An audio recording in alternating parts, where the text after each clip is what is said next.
Yeah, And I was in the vehicle. I was. so the drive between Kabul and Maz, it's like 13 hours.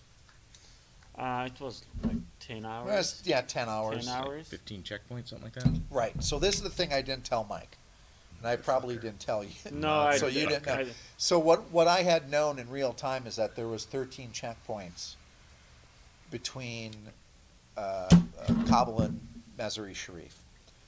And the last checkpoint just outside of Maz was a really nasty one with biometrics. Okay, so when the U.S. government left, they left the biometric machines, right? So if you're an interpreter or an ANISOV dude or a high-ranking person who's trying to get in a fob or on a military base, they take a picture of you and it pops up in a biometric machine, which looks like a little Polaroid camera. And they left these things on when they left. So the Taliban had gained access to these, and they had them at the checkpoints, and they were taking out certain people and running the biometrics on them. And if you popped on the biometric, you got popped. You got popped. They pulled you out of your vehicle, walked you out into the desert, and put a bullet in your face, or threw you in a trunk and drove you off to a place in the desert and killed you. yeah. So we knew that there was only one biometric checkpoint that we had to get through, but we didn't really have a choice. So the 13 checkpoints between Kabul and Maz, because the Taliban were still in their euphoric celebratory phase, they weren't really organized. So we figured this was a good time to move you, and it was really our last option. Was really our only option. Yeah, it was a busy time for them, and Yeah. they were happy with the what they are claiming their victory.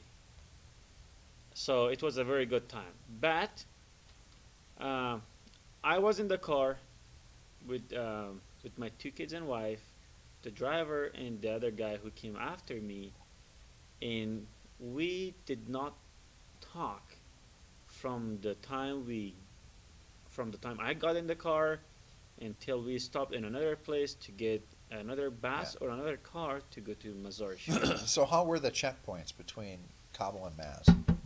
There were many checkpoints, but one of the checkpoints, I always mentioned that, and I told Mike after I got to Mazar-e-Sharif, and I told him, if that guy wasn't there, I was gone, because that Talib was speaking Pashto, and the way he was investigate, like it was like an investigation from somebody who is trying to go to Mazar-e-Sharif from Kabul. But you do speak Pashto, but you didn't know anything this guy was asking. But he needed our guy because our guy fit the part. He fit the part bill. to a T.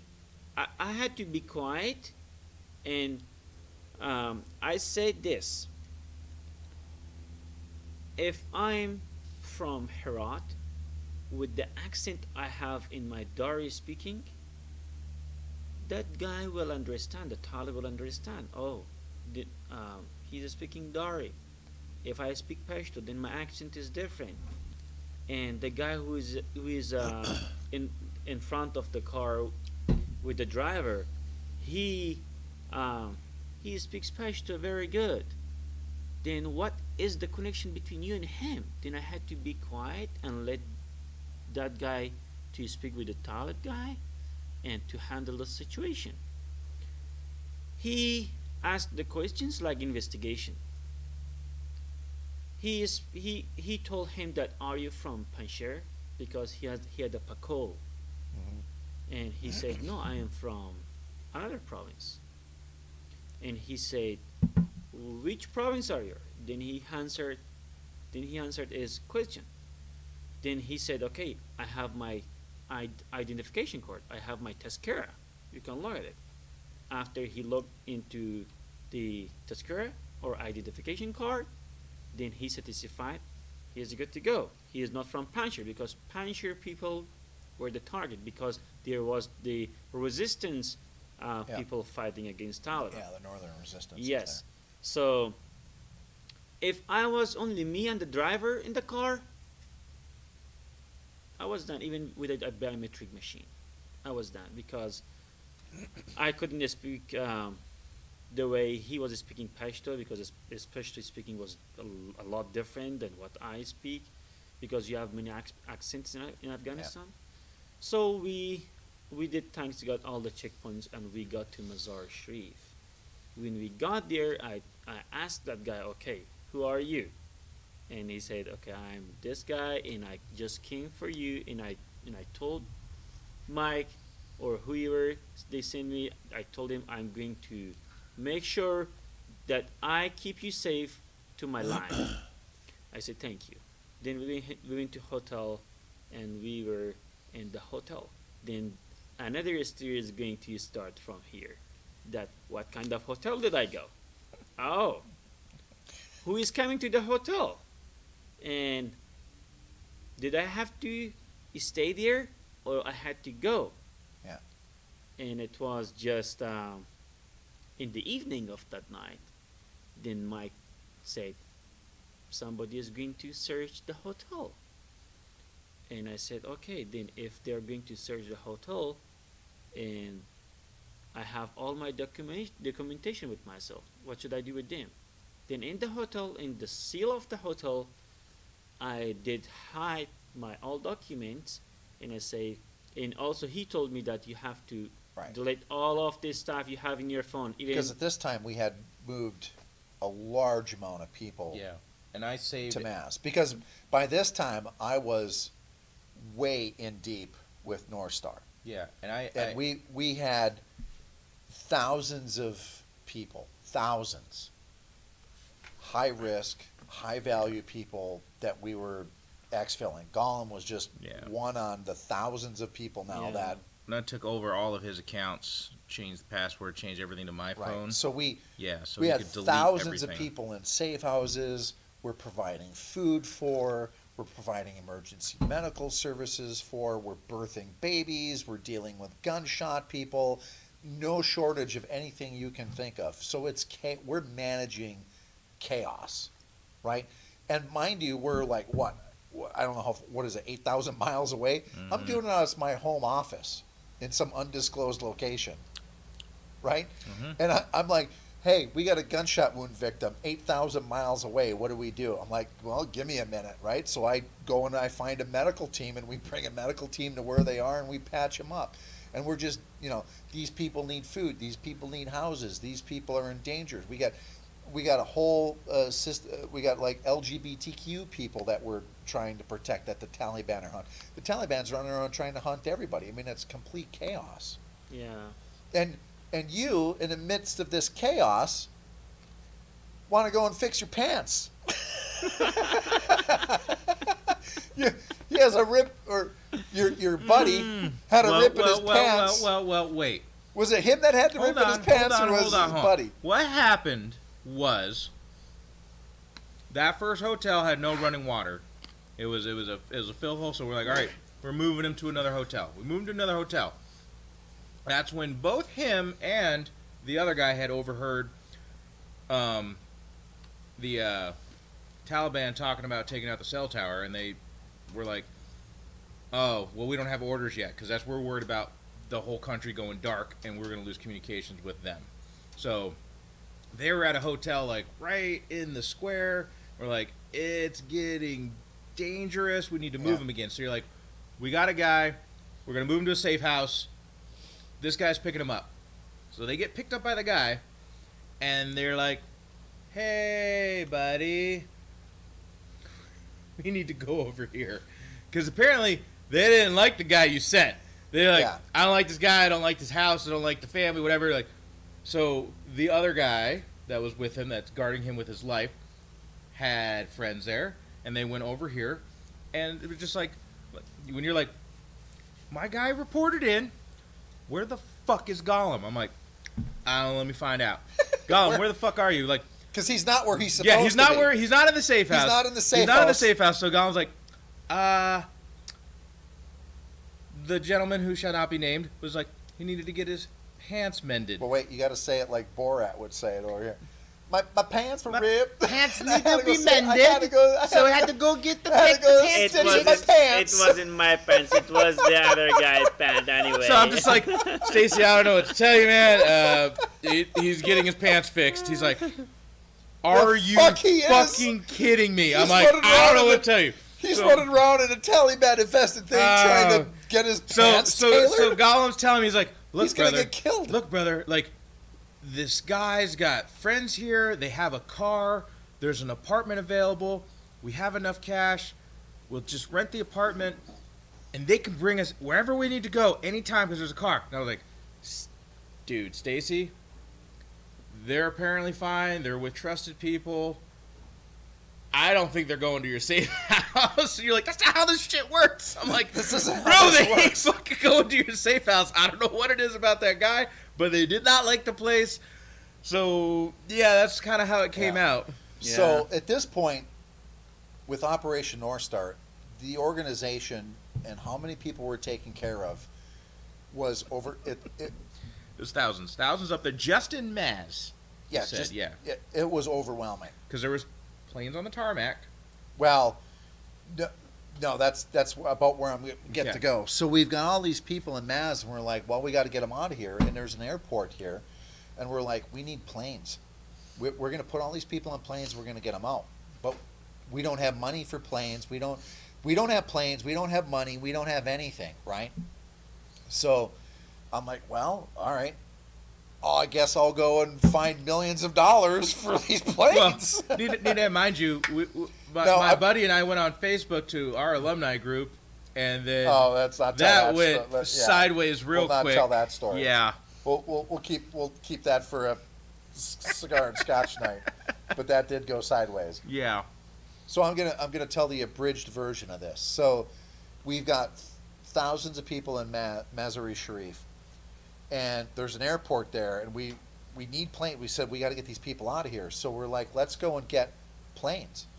So we basically went out, and by hook or crook raised over $3 million A lot of money. to get these planes. And thank God to people like Glenn Beck and the Nazarene group, right? Because they basically funded it. So we had these planes sitting on the tarmac for like 60 to 90 days. It was international news, and those were our planes. And these manifests. So as people realized that we had these planes sitting there, as operators, we're sitting on the X, and you never want to be sitting on the X. Okay, that's bad term. That's when you're standing still, the enemy can fixate on you, and you're just a target that's not moving. So we're not only sitting on the X, but we're sitting on the X for 2+ months. And I'm like, this is bad. Like they know we're here. Yeah. They have to know we're here. Like you can't hide this. This is an international story now. We've got 5 planes sitting on the tarmac, and it's like, oh, what are we gonna do? So everyone starts fighting for these seats, right? So each plane can hold like 340 people, 350. We'll just call it 350 to keep a number even. You have no idea the political fuckery that went on to fight for these seats, especially on that first plane. I'm talking major political powers coming down on these seats. And Gholam, right? Look, I'm just going to say this. It's nice to be king, okay? Because we were in control of the manifests. In particular, Catherine was in control of the manifests. And these manifests, you don't understand this. So for months, nobody slept. We were waiting for the call to come that the planes were going to go wheels up, and everything kept getting in the way. You have no idea. I'm sleeping in my office, and every time my phone dings, I got to look at it. I don't know if it's a meme, or if people are dead, or if the plane's leaving. Like I can't sleep. Every time my phone dings for months. I'm not talking days. I'm not talking hours. I'm talking for months. I can't sleep because I'm 100% dedicated mainly to you, but to the other thousands of people that we have. Yeah. every time my phone dings, I got to look at it because I don't know what's going on. And I don't know It's complete who chaos. he is at this time, still. Yeah. But how did we figure out that you only live about a mile from my house? Oh, well, we'll tell that Okay. story here in a second. So you keep getting pulled off of this manifest. So there's these spreadsheets, and everybody and their mother, like, you don't know how many senators, Congress people, everybody's fighting for these seats, generals. You don't understand the political mess that's going on behind the scenes. My people are more important than your people. It's getting ugly. But we have some control of this manifest. And Catherine, I kid you not, put you back on these manifest lists at least 20 times. And sooner or later, people got the message like, that's Catherine's and Duke's people. They don't move. Like, you were number one on the manifest sheet. And everyone's like, who is this dude? It's like, don't ask. Like there is everybody you can think of on these planes. Like, we're talking high-level people. Generals. I don't want to say who was on there. It was a who's who of Afghanistan trying to get on this plane. And Gholam and his family were number one, and they kept getting taken off because they were like, who's Gholam? Yeah. Off the list. And everybody's fighting for this. It was intense. And every time the plane was about to go up, we're looking at it. We're like, is he on the list? He's not on the list. What the hell? Who changed the list? So then me and Catherine, or mainly Catherine, was like jumping in there and putting you back on this list. You have no idea what a battle this was for months. For months. I did not think that is this hard. Just Mike said, we put you on the list and you're good to go. I did not know that somebody else is coming and delete your name, and somebody else should have. It's not just to put somebody. your We're name. talking senators, congressmen, generals, people who know Different agencies. presidents. Like, you have no idea who's jumping on Yeah, this the president list. left his own interpreter in the country. Because we realistically know we've got 5 planes. We're thinking maybe 2 of them get up. Maybe 1. And never mind, the Taliban control access to the airport. Yes. And they wanted a list of everybody getting on the planes. And we're sitting here and we're like, what do you mean? We have to give the Taliban a list of our highest valued people. We're basically handing them the kill list. Mm-hmm. Right? I can't tell you how much stress this was, Gholam. Right. We're giving the Taliban the kill list.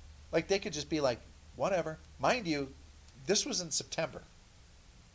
September 11th happens to be a pretty significant day. Oh, man. Do you remember this? Yeah, you're like, I don't care if they let the flights go. We are not flying anybody out on the 11th. I'm like, I hear you. I Right? agree. I'm not putting So Gollum on an Not plane only on this, September but 11th. I'm sitting in a meeting, and mind you, the level of people who are running these organizations, we're talking top tier dudes, right? These are no joke people. Yep. And I'm on these calls multiple times a day, and I just threw the question out there: has anybody checked these airplanes before we take them off? And people are like, we never thought of this. I'm like, holy shit, what do you mean you didn't think to check the airplanes? Like, do we have access to the planes? Can we, like, go out there and inspect these airplanes and make sure that there's not fucking explosives on them? Like, could you imagine the international incident? Oh, Let's man. take these airplanes off on 9/11 and then just have them, like, remote detonated or something. And I'm like, are you kidding me? Because we all know they know we're in Maz. There's no way the Taliban don't know there's thousands of people all of a sudden, in Maz. all the hotels are full. Yeah. Oh, yeah. Yeah, we're here for a wedding. All of His excuse. I'm going to a wedding in Kunduz. I'm just here for the night, maybe 2. Okay, so let's tell that story about the Tabish. It was like The night at the Tabish, The snake pit. the snake pit. I was in the apartment, and Mike said that there is another guy in the hotel. There is a hotel by Tabish name. Well, you on your own, you went a little rogue and started moving around. Well, hold on. No, actually. this is what happened. I remember this. He gets the call. Hey, buses, you're on it. Meet here. He takes a picture. I'm outside this hotel. This bus, we're just waiting for the buses. This is when we found out. Right, because there was so many failed. We're going. Yeah. You're going to get on a bus. You're going to go through a Taliban checkpoint. You get on a plane. How many times? I don't know. A dozen? We learned that he got called active a little too early. How many times did I call you in the middle of the night and you Jesus. were sleeping? And I'm like, First of God all, damn it, Michael! First you're of not all, you supposed to can't be hear sleeping. me because I wear a CPAP machine. I can't help that. And then hello, and then I have to go because last time when all things went bad, when I slept on that couch, my wife thought he was dead, and I drunk myself into a stupor. So I have to sleep in my bed with my wife, so she knows that everything's okay. So I have to go to the closet. All I got to say is thank God, Gholam, I'm a former recon guy because I don't need a lot of sleep. I already sleep with like one eye open, right? So I don't need a lot of sleep because I did not sleep for 3 months. I didn't sleep that much, okay? Really? Just saying. There were so many days when I had less hours sleep than days we were in the operation. Yes, but I want to frame this for you. So, he gets the call from the guy in charge of everybody on that list for the first plane. Meet here. You actually, out of your own pocket, send him money because, like, just the people that were supposed to give him money weren't sharing. Yeah. So you're like, I sent him $250. Yeah, he needs to go to the bank. Yeah, this is get it. The financial and sustainment end that's just part of the operation. So he did, this is a huge operation that we're running. No thanks to the government. I mean, we're solving an Uncle Sam-sized problem with the personal checking accounts of veterans. You and I both. There is no governmental support here. All of these organizations, these 17 organizations that are umbrelled under the Special Operations Association, we're self-funded through donors, and there's so many veterans that cashed out second mortgages on their house. People like me who gave up their cushy corporate jobs and did this for free. We're not getting paid. Well, look. We're the exact opposite. People are clearing out their 401ks to feed Afghans. This guy's my brother. I don't look at him as an Afghan. I don't look at him as anything else but my brother.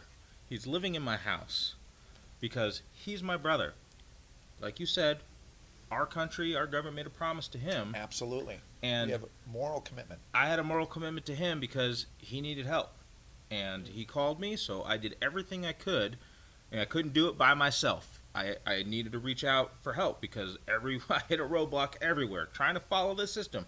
All the phone numbers the government gave me went nowhere. Stay put. Shelter in place. We'll contact you was bullshit.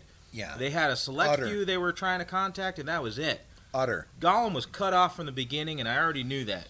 And God bless Gholam because he's like, I will not go through the wire like a thief in the night. I believe in your government. I did my job. I did it well. I'm owed this. And I'm being me. I'm like, bro, I don't think you understand. Government forgot you. Yeah. So you need to trust me, and I'm trusting you to get you out. And that's kind of how everything just rolled. Is I had to convince him to do some stupid shit just to get him the fuck out of there. But for that whole thing... Well, we almost convinced him that... We'll get to that. So for the Tabish Hotel, it was... I remember it very clearly because I had to go in to get my truck serviced. It was like, I think it was a Friday evening. I'm like, all right, I'm just going to go get my truck serviced. And then next thing I know, apparently the first airlift canceled.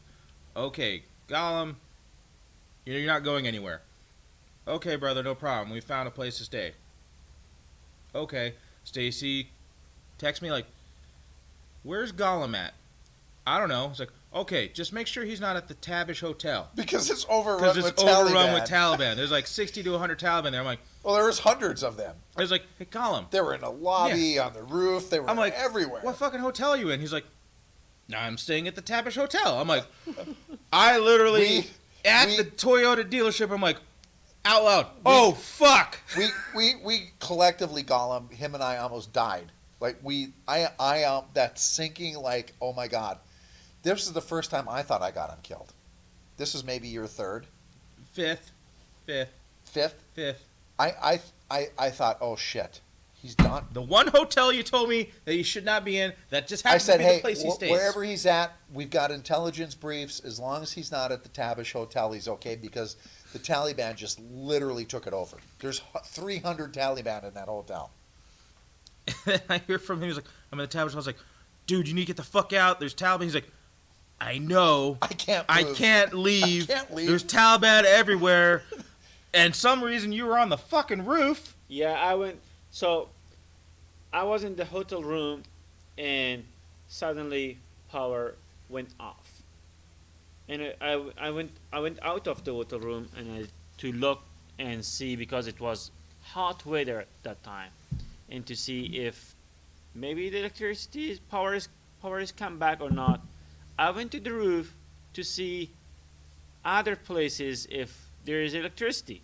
Just so you know, he specifically said, does Gholam smoke? I'm like, no. No. Because they're going to freaking shoot anybody that comes out of the hotel, whether they go on the roof or outside. That's smoke. Oh yeah, anybody smoking, anybody listening to music, anybody dancing, any women who were dressed inappropriate. And this motherfucker goes up to the roof. Yeah. In the snake pit. In the snake pit. So I went to the roof, and I Well, saw. I mean, I want anybody who's listening to this to understand. He's being hunted by Taliban. He's in a hotel with 300 people hunting him in the hotel. Sleeping in the lobby. In a sleeping lobby, on the on roof. the roof. They're everywhere. Everywhere. I almost had a heart attack. I I'm yelled not so kidding. loud. People in the dealership were looking at me like, what the fuck is wrong with him? Because I just started cursing up a storm like, oh shit, oh shit, oh shit. I did not know that Taliban's are on the roof of the hotel. When I went there to see if power is in other places, and I saw, okay, too many bunch of Talibans are just sitting in the middle of the hotel room roof, and they're about to have their dinner. And I stayed there and just looked around and just backward to the hotel room, and I texted him. I think you texted me before, and you said, where are you? I said, I'm in the Tabish Hotel, and there are a lot of Taliban. What should I do? A lot. Yes. 300 of them. Like, Yeah. can you get the fuck out? You're like, No. no. No. It's like, Yeah. right, lock your fucking door, Right. hide your documents. Right? So we're like, hide your documents, noise and light discipline, like barricade the door, like... Yeah, it was very scary. I did not know that they are here, because the hotel room I was there, the one story down of the room I was there, it was the office of the hotel, and nobody was there. When I went to the roof, oh, what you gonna do here? They are sitting there. Maybe they are having a deal with the hotel owner. Maybe they told them that there are some people in this hotel. What you gonna do? And I said, okay, I'm going to be in the hotel room, and I'm going to lock the door, and I stayed there. And I think I stayed there that night, right? You did stay there that Yeah. night, and I was like, Yeah. oh man, I could not sleep that night. So, long story short, we did get him on a plane. Yes. Number one on the number one plane. But before we did, what did you call me and tell me? I don't know. Hey, Mike. So there might be a problem. There might be a problem. Yeah, How- this is a regular occurrence. How does Gholam feel about Oh, yes. converting to Christianity? Oh, yeah. And I'm like, are you fucking kidding me? So I'm like, Gholam, how do you feel about converting to Christianity? He's like, By the way, this was one of the most difficult and calls I think you I've and ever had to Catherine make. had already researched it. You're like, you can lie to an infidel for 3 days. It's okay. No, this was a serious thing. Yeah. Because we thought that he would have to lie to say that he was going to convert to Christianity to be able to get on the plane. Because pretty much everybody on that plane was Christian. Yeah. And he was like, no problem. His wife? Not so much. No, absolutely not. I'm not getting on that plane. I'm like, you don't understand. So for the record, that's It one was of the most... it was just for no problem. It was just if they say are Christianity, that I was sure that they're not going to ask because all other planes that left. Right, because you got to memorize the Lord's Prayer. We were trying I did send you the Lord's Prayer. And right. So this was one of the most difficult conversations I've ever had to have in my life. I'm like,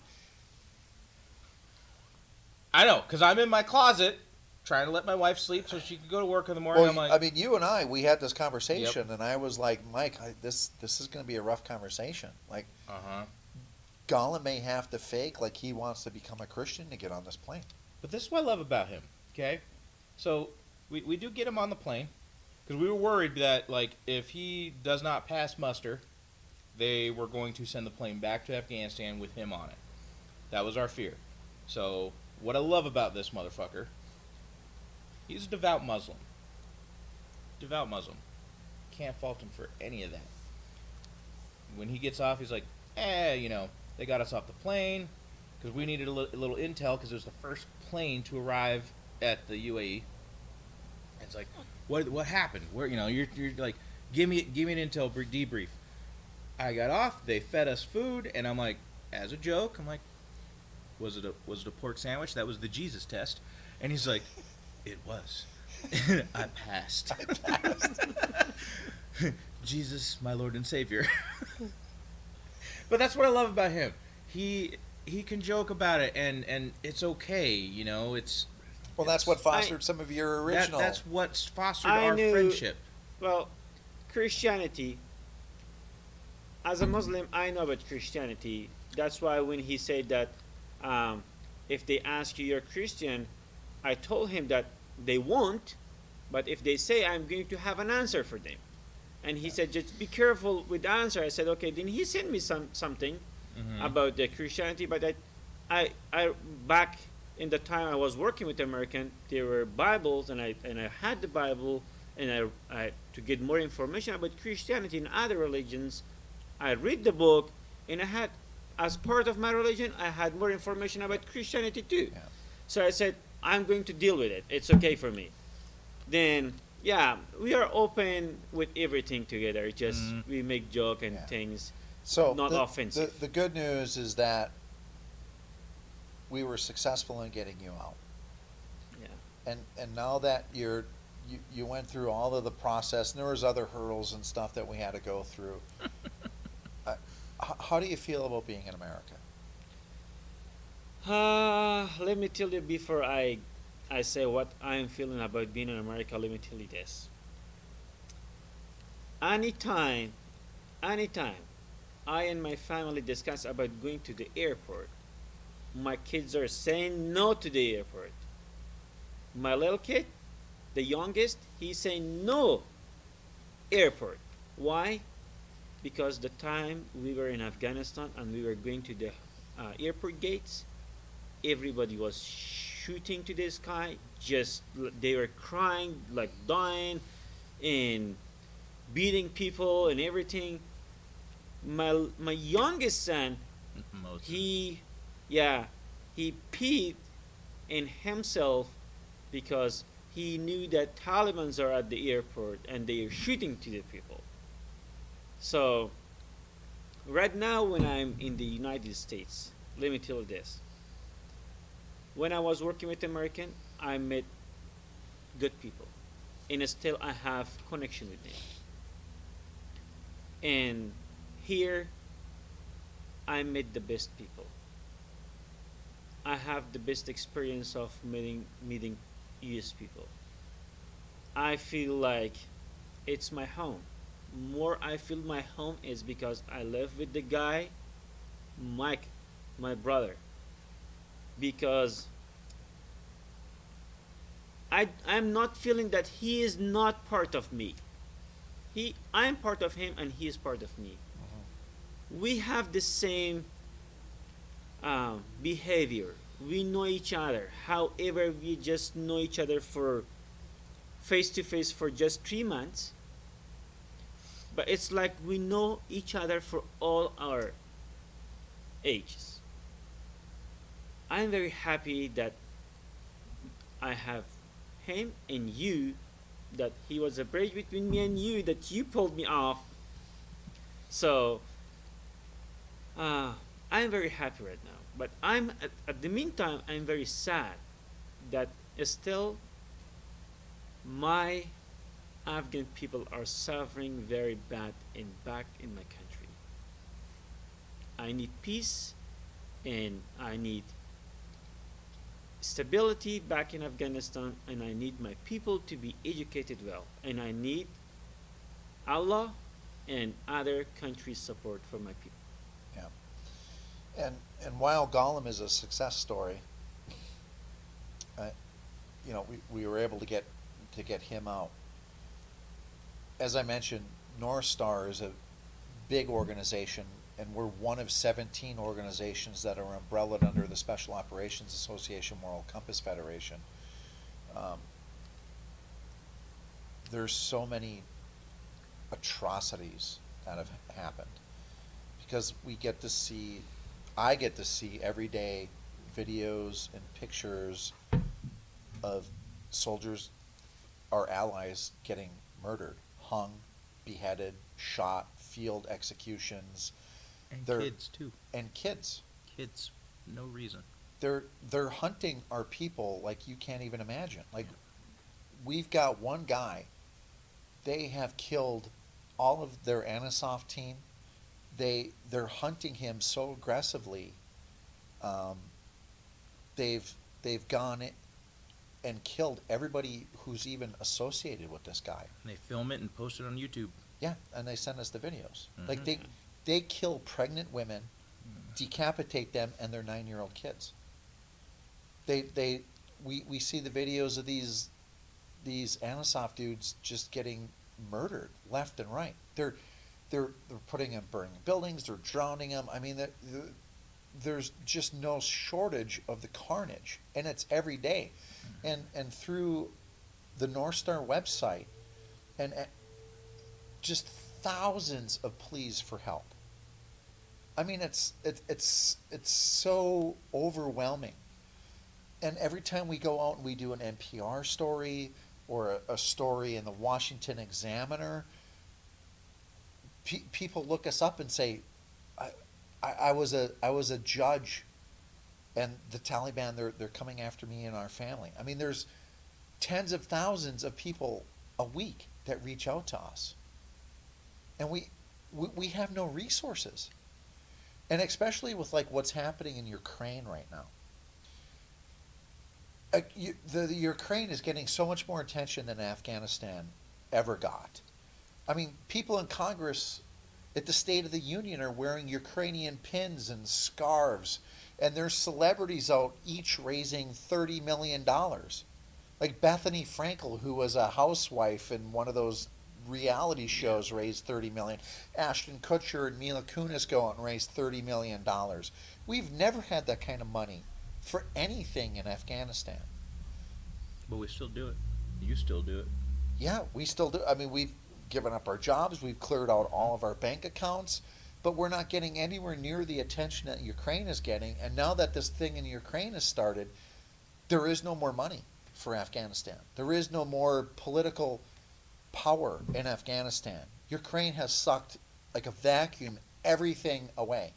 And the Taliban could basically run around and do whatever they want to do. And there is no policy, there is no strategy to solve this issue. And what really upsets us most, especially in the special operations community, is that it feels like we've betrayed our people. We don't ever leave a man behind. Never. There is a moral commitment. That is why the Special Operations Association named this whole thing the Moral Compass Federation, this group of 17 organizations. Where's the country's moral compass? We just can't leave our allies and Americans still in Afghanistan, who are systematically being hunted and murdered. You still have family there. Yeah. I have people that I still want to get out, that I don't know if I'm going to be able to get out. And if I can get them out, I'm probably not going to be able to get their families out. So for those of us who are involved, every day is Sophie's choice. Okay? I mean, here's the reality. We've got 17 organizations. We've got 35,000 people, special ANISOF special operations people that we need to get out. That's not counting women's rights activists. That's not counting LGBT people. That's not counting government officials. That's not even counting their families. Well, that is counting the That is ANISOF. counting? Okay. Yeah, right. So ANISOF people and their families, we figure we've got 35,000 people. We can't get them out because our government isn't stepping up to the plate even with a strategy to do this. So Afghanistan has basically become a prison state. All of the borders are closed. Yeah. We can't get any flights out. And if we can, there's no money to support them, no matter if we send them to country A, B, C, or D. And some countries have said, hey, send us 40,000 people. And they've only taken 7, and that it just has stalled out. I mean, if we look at 35,000 ANISOF people and their families that we want to get out as moral compass, that's not a huge number, okay? We could divide it up, 5,000 in this country, 5,000, 5,000, 5,000, 5,000. It's nothing for a large country to absorb 5,000 people. And the Department of State could step in and do this, but they're not. Or even just get out of our way, don't actively work against us. Like just give us a letter of non-objection. Like if we want to work with a certain country and these countries have came to us and said, yeah, we'll take them. We'll pay for it. But we can't because we don't have this non-objection letter from the Department of State. I don't know what is going on here, but it needs to be fixed. And the situation in Ukraine has made it so bad. It was bad before Ukraine happened. It was pretty bad. But now it's just sucked all the eyeballs, all the tension, and all the bleeding hearts who want to go. Look, I'm not saying don't support what's happening in Ukraine. Please do it. But don't forget about our moral responsibility in Afghanistan either. Like, give us at least 1% of that, and we can still save lives. But right now, it's just like come to a complete stop. And the cries, and because the economy is so bad, there's people selling their kids in Afghanistan so they can eat. There is no economy. There is no help. There is nobody coming on a white horse to save the people of Afghanistan. And it pains me so much because the manner in which that we left the country was wrong. It was not morally right. We did the same thing in Vietnam. I mean, at a certain point in time, we have to learn from our mistakes, and we have to stand our ground. And look, if the Taliban want to run a legitimate country and they want to go after international recognition, let me speak to the Taliban and give you some advice. Stop the reprisal killings. Let women go to school. Acknowledge some women's rights. Right? You gotta. If you want to be an internationally recognized country, you have to operate like an internationally recognized state. I mean, wouldn't you agree, Gholam? All you're saying is I agree, brother. Even they are not letting women. Recently, they agreed that women go to school. They stopped them going to school. One, they stopped women to travel, even inside the country or outside the country. They stopped this. So, as part of our religion, everybody can travel. Everybody can go to school. Why they stop this? And I don't know why. If they want the international recognition, they need to make people happy. Build your economy. Stop the reprisal killings. Grant women some rights and bring in education. There is It no all rights helps. for any women there. And women are half the population. If you don't educate the women and allow them to participate in society, you're going to have less doctors, less nurses, less teachers, less scientists, less everything. You still have to run a country, and I think the Taliban are starting to realize how difficult it is to run a country. And you can't neglect half of your population. And you can't systematically go and exterminate and do reprisal killings against ex-government officials. And the international community and the U.S. media is dead-ass silent on all of this. Dead ass silent. There is no United Nations involvement. They even played some word fuckery where they don't want to call Afghans refugees. The DOS worked that in part of the agreement, where they're just displaced persons or whatever politically incorrect term they want to use, so they don't have to call them refugees. So UNCR, United Nations Refugees Program, doesn't have to come in. I mean, where is the international community in all of this? Where is the United States leadership? There is a moral obligation here. We should not have left like we did. And don't even get me started on what we did with Bagram and handing that over to the Afghans and the Chinese. Don't even get me started on leaving almost $90 billion of weapons there that they're using to hunt and kill people like Gholam and his family. Exactly. I mean, it's a disgrace. It's an absolute disgrace. And the entire veteran community in the United States needs to be more vocal about this. I know they are. I know they all feel. They feel the same way that you do and I do. But what are we doing? There's a minuscule amount of us who are making ultimate sacrifices to keep Gholam and his family safe, and the countless nameless others that we have a moral obligation to. Where is the veteran community standing up and putting the pressure on the Congress to change the policies? Because every time I talk to a congressman, it's, sorry, we can't help you. He's not in our district. That's what it was. I have senators who asked me to get people out, and I found their people, And what did they do for you? and I said, I've got your people. And I know you know who I'm talking to. There's a number of you. You all turned your back on these people. I mean, We've got the receipts. just Do look, what's right. just look at what's I'm not happening going to now. drop any names, but do what's right. We have the receipts. You made commitments. You asked us to get your people out. And then you said we're going to go back and we're going to serve the people of our states. Well, I don't think the people of your states want to see Americans and allies betrayed. It's not acceptable. And that's why the Special Operations Association stepped up, created the Moral Compass Federation, created these 17 plus organizations, and we will drain all of our personal bank accounts to fix this. And we will fight the fight until there's not a breath left in us. But the United States has to be able to do what's right, regardless of what's happening in Ukraine. We owe these people. They fought by us, side by side, 20 years. for 2 decades. Yep. Gholam, I'm sorry. Thank God you're here. You're one of the lucky ones that we were able to get out. As I said, I am happy and I am very sad. What the United States government promised for its allies, and they are not on their promise.